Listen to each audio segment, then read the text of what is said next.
Ang susunod na programa ay rated PG. Ito ay nangangailangan ng patnubay at gabay ng magulang para sa mga batang manonood. Nadala nga ng bugso ng damdamin itong totoong Lucy dahil na rin sa kagustuhan niya na tulungan si Darius na mailigtas nga mula sa pagkakahulog. Sa totoo lang ay mula nang halikan siya ni Darius ay hindi na mapigilan ni Darius ang isipin si Farah, ngunit ang hindi niya alam ay ito naman talaga ang kanyang totoong asawa. Sa totoo lang ay nagtataka siya kung bakit nakikita niya ang mga mannerism ng kanyang asawang si Lucy sa katauhan ni Farah. Dahil yun nga ay wala naman siyang kaalam-alam na ang totoong Farah naman talaga ay ang nasa katawan ni Lucy ngayon. At ang totoo niyang asawa na si Lucy ay nasa katawan naman ni Farah ngayon. Simula nga nang mangyari ang pagkakaaksidente na yon ni Darius ay hindi na mawala sa isipan ni Farah na parang may nagbago nga kay Darius.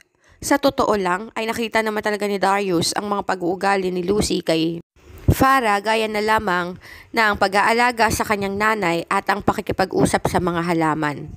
Noong mga oras na yon ay niyakap nga nitong si Farah si Lucy upang sabihin dito na kahit na anong gawin pa niya ay hindi niya na magagawa pang bawiin ang pamilya na meron siya.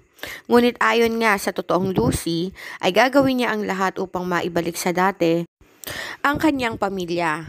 Hindi man sa mga yon ayon kay Lucy, subalit naniniwala siya na darating ang panahon na babagsak ito at malalaman din ni Darius ang lahat.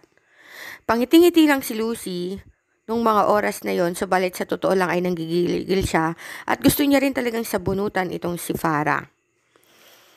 Habang nag-aayos nga ng mga halaman itong totoong Lucy, ay nakita nga siya ni Darius at narinig nga ni Darius ang mga sinambit niya at gusto niyang alagaan si Mamita. Ayon nga sa totoong Lucy ay gustong-gusto niya nang gumaling si Mamita upang maikwento niya dito ang lahat. Nagulat nga ang totoong Lucy nang bigla nga niyang makita si Darius mula sa kanyang likuran, kaya naman aksidenteng nasugatan niya ang kamay nito. Sa pag-aalala ni Darius ay pareho pa silang kumuha ng tubig upang linisan ng sugat ng totoong Lucy. Maniwala na kaya si Darius sa kanya?